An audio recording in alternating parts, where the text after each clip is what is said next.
Welcome, one and all, to The Late Show. I'm your host, Stephen Colbert, and it is... You know what? I feel exactly the same way. I was saying that backstage. Woo! Yeah. Because it's Friday. Oh, Friday. Such a beautiful feeling. Makes me feel so free, man. Here's some surprising news about this work week. Trump has been working very hard lately. Unfortunately, it has been to cut the task forces that protect elections from foreign meddling. Well, look, we know from Stormy Daniels that he does not like protection. You know what? I just don't like it when we wrap up our elections. I can't feel the collusion.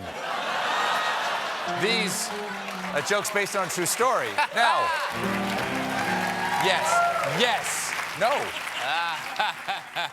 These task forces have important jobs: securing election infrastructure and fighting foreign influence, including social media disinformation campaigns. Although, when asked in an online poll if social media disinformation was a concern, 107% of Americans said niet.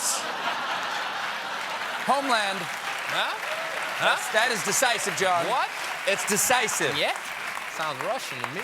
Homeland Security knows that this is bad. This is their job. These task forces were in Homeland Security. So why haven't they raised the issue with the president? Well, reportedly, they have found no one willing to bring it up directly with Trump. Duh. Who would want to talk to Trump about Putin? That's like confronting Darth Vader about the Emperor. Lord Vader, excuse me, hi, Trooper 60257. If I may, it is undemocratic to allow the Emperor to...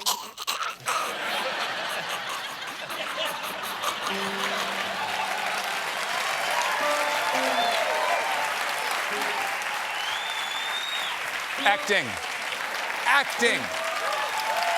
Thank you.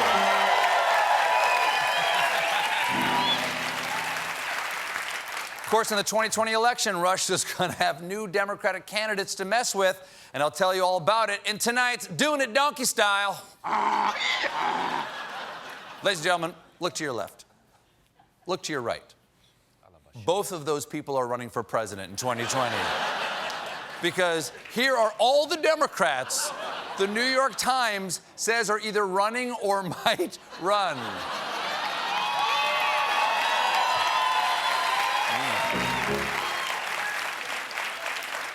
I've got my money on Waldo down there, right below Julian Castro down there. Hard to pin Waldo down on issues. Now, Trump is keeping an eye on this Democratic field. Reportedly, Trump sees former VP Joe Biden as the most formidable potential rival. Now, keep in mind, next year, Donald Trump will be 74 years old. Biden will be 77. I can imagine the debates. Gentlemen, you have 5 minutes for opening statements and an additional 3 minutes to ramble on about the gams on Rita Hayworth. Okay? And you both need bathroom breaks. Okay, let's stop. Another candidate on Trump's team, or another candidate Trump's team is watching, is New Jersey Senator and man who is about this tall, Cory Booker. But his presidential bid has hit a rough patch in his home state. Just like former Governor Chris Christie, Booker's approval ratings have slipped since he launched his presidential bid, which is being called the Christie effect. Turns out people in New Jersey do not like it when you try to leave them and run for higher office, which explains their state motto, what, you think you're better than me? Yeah. You better hold on to what we've got. Sounds better in Latin. Doesn't really matter if we make it or not. Okay. Trump's people are also keeping an eye on California Senator Kamala Harris. They were impressed by Harris's campaign launch, where she spoke to an estimated 20,000 people. That big crowd drew the notice of the rally-obsessed Trump team. Big, enthusiastic crowds frighten the Trump team.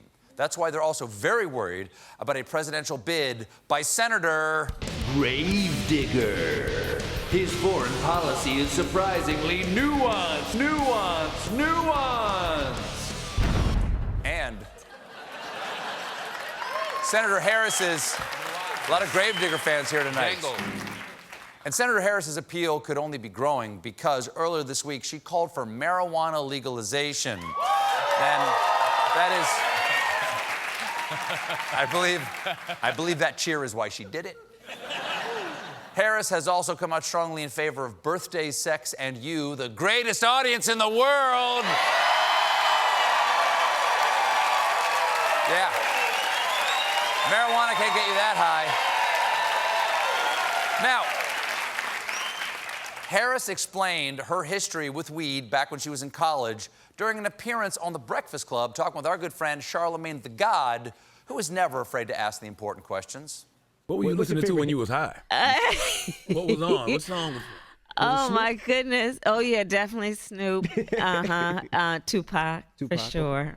Snoop, Tupac, makes sense.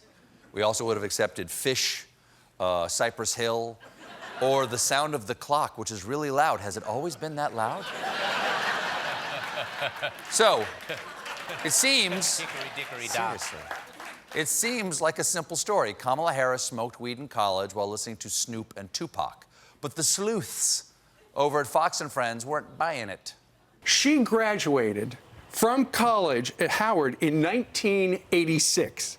She finished law school in 1989. She was admitted to the State Bar of California in 1990. And then, in 1991, Tupac's first album came out. And in 1993, Snoop Dogg's first album was released. So there's a problem with the timeline. Busted, Senator Harris! Busted! Come on! How are we supposed to believe that you smoked weed if you can't remember every detail of what happened when you were high? Come on. I'm mad. I'm mad. Acting. Unless, you know what? Unless that weed was so good, she could listen to music from the future. I've heard tale. I'm not into that scene, but I've heard tale. Parliament, George. Speaking of California, this week there was a big announcement by California governor and American Psycho cosplay champ, Gavin Newsom. Due to cost overruns, Newsom announced he would scale back plans for a bullet train connecting San Francisco and Los Angeles. That led Trump to tweet, "California has been forced to cancel the massive bullet train project after having spent and wasted many billions of dollars. They owe the federal government $3.5 billion. We want that money back now." First of all, who is we? California is the most populous state in the union. They are we. Them's us. Second, I think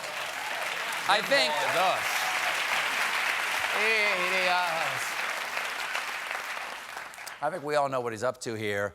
I'm gonna redirect that bullet train money to build a high-speed wall, okay? It's only 55 miles long, but it's gonna move like lightning. Good luck, caravan. You can't climb what you can't catch.